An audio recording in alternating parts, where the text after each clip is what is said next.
नमस्कार दोस्तों, एक ऐसा नाम जिसने भारतीय राजनीति को एक नई दिशा दी, एक ऐसा व्यक्तित्व जो प्रखर वक्ता, कवि और करिश्माई राजनेता के रूप में जाना गया, वह थे भारत के पूर्व प्रधानमंत्री श्री अटल बिहारी वाजपेयी जी। आज हम उनके 8 दशक के विस्तृत जीवन सफर को करीब से जानेंगे।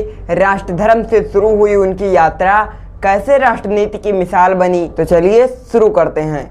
मैं प्रधानमंत्री हूं तो कांग्रेस की कृपा से नहीं, सत्ता का खेल तो चलेगा, सरकारें आएंगी जाएंगी, पार्टियां बनेगी बिगड़ेंगी, मगर ये देश रहना चाहिए। हम शांति चाहते हैं, ये तो दुनिया ने देखा।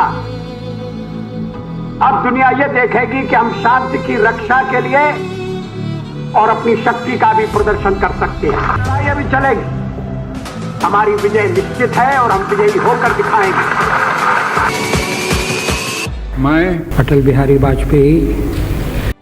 दोस्तों, अटल जी का जन्म 25 दिसंबर 1924 को मध्य प्रदेश के ग्वालियर में हुआ था। उनके पिता पंडित कृष्ण बिहारी वाजपेयी स्कूल शिक्षक और साथ साथ कवि भी थे, जिनसे उन्हें काव्य और ओजस्वी वाणी का गुण विरासत में मिला। उन्होंने स्कूली शिक्षा ग्वालियर के सरस्वती शिशु मंदिर से प्राप्त की, जिसके बाद उन्होंने ग्वालियर के विक्टोरिया कॉलेज से स्नातक की पढ़ाई पूरी की। उच्च शिक्षा के लिए उन्होंने कानपुर के DAV कॉलेज से राजनीतिक विज्ञान में MA की डिग्री प्राप्त की। इसी के दौरान उनकी रुचि राष्ट्रीय स्वयंसेवक संघ यानी कि RSS से जुड़ गई। 1942 में उन्होंने भारत छोड़ो आंदोलन में हिस्सा लिया और जेल भी गए। यहीं से उनके राजनीतिक सफर की औपचारिक शुरुआत हुई। उन्होंने पत्रकारिता के क्षेत्र में भी काम किया और राष्ट्र धर्म, पंचजन्य और वीर अर्जुन जैसे पत्रिकाओं का संपादन किया, जो उनकी राष्ट्र भावना को दर्शाता है। यह शुरुआती दौर ही उनकी वैचारिक नींव को मजबूती देने वाला था। उनका राजनीतिक जीवन भारतीय जनसंघ के संस्थापक डॉक्टर श्यामा प्रसाद मुखर्जी जी के साथ शुरू हुआ। मुखर्जी जी को वो अपना राजनीतिक गुरु मानते थे। 1953 में कश्मीर मसले पर मुखर्जी के आंदोलन के दौरान वे उनके साथ थे और उनकी असमय मृत्यु ने अटल जी पर गहरा असर डाला। 1957 में उन्होंने पहली बार बलरामपुर उत्तर प्रदेश से चुनाव लड़कर लोकसभा में प्रवेश किया। वह जनसंघ संसदीय दल के नेता बने। उनकी वाक पटुता ऐसी थी कि तत्कालीन प्रधानमंत्री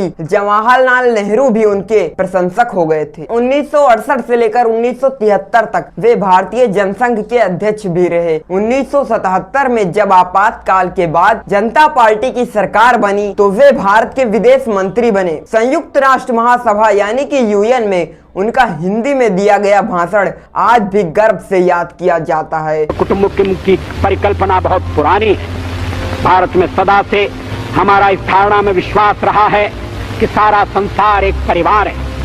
अनेकानेक प्रयत्नों और कष्टों के बाद संयुक्त राष्ट्र के रूप में इस स्वप्न के अब साकार होने की संभावना।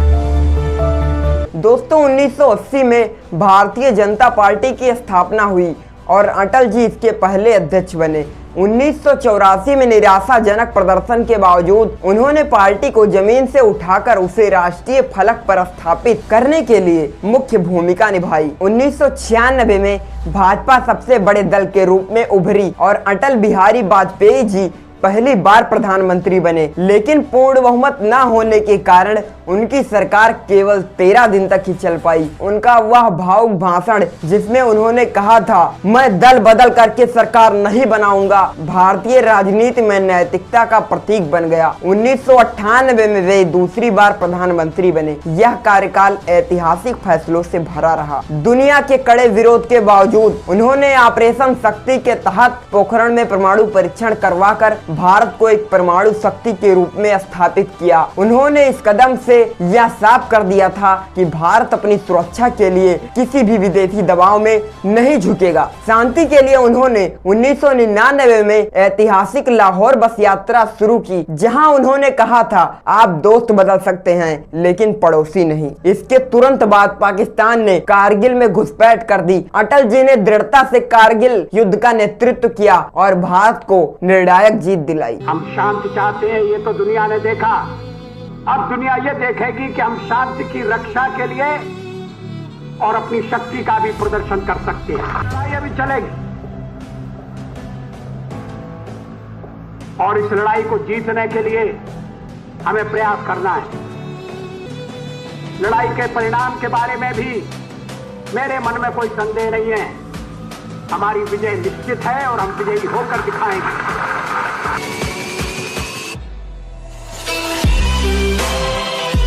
अटल जी की यह सरकार भी केवल 13 महीने तक ही चल पाई और 1999 में वे तीसरी बार प्रधानमंत्री बने और 2004 तक इस पद पर रहे। उनका यह कार्यकाल देश के लिए स्वर्ण युग जैसा था। अटल जी की सरकार ने कई महत्वपूर्ण योजनाएं शुरू की जिनका लाभ आज भी देश को मिल रहा है। स्वर्णिम चतुर्भुज परियोजना देश के 4 महानगरों दिल्ली, मुंबई, चेन्नई और कोलकाता को जोड़ने वाली इस योजना ने भारत में बुनियादी ढांचे को एक नई गति दी। प्रधानमंत्री ग्राम सड़क योजना, इसका उद्देश्य ग्रामीण क्षेत्रों को पक्की सड़कों से जोड़ना था जिसने ग्रामीण अर्थव्यवस्था को मजबूत किया। सर्व शिक्षा अभियान, शिक्षा को हर बच्चे तक पहुंचाने के उद्देश्य से शुरू की गई इस योजना ने शिक्षा के क्षेत्र में क्रांति ला दी थी। निजीकरण और आर्थिक सुधार, उन्होंने आर्थिक सुधारों को बढ़ावा दिया और निजीकरण पर जोर दिया। इससे देश की अर्थव्यवस्था को मजबूती मिली। दोस्तों, राजनीति के अलावा अटल जी एक संवेदनशील कवि और साहित्यकार भी थे। मैं हार नहीं मानूंगा, मैं रार नहीं ठानूंगा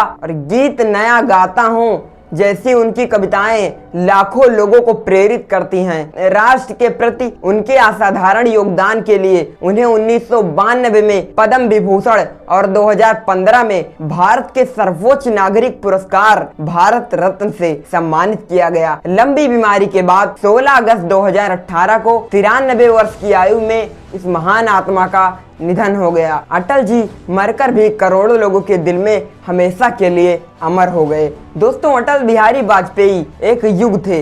वे सत्ता में रहकर भी विपक्ष का सम्मान करते थे और वैचारिक मतभेद के बावजूद सभी को साथ लेकर चलने वाले आजाद शत्रु नेता थे। उनका जीवन राष्ट्र सेवा, नैतिकता और सौम्यता का पर्याय है। हम उन्हें एक महान प्रधानमंत्री, एक अद्भुत कवि और एक सच्चे राष्ट्रभक्त के रूप में हमेशा याद रखेंगे।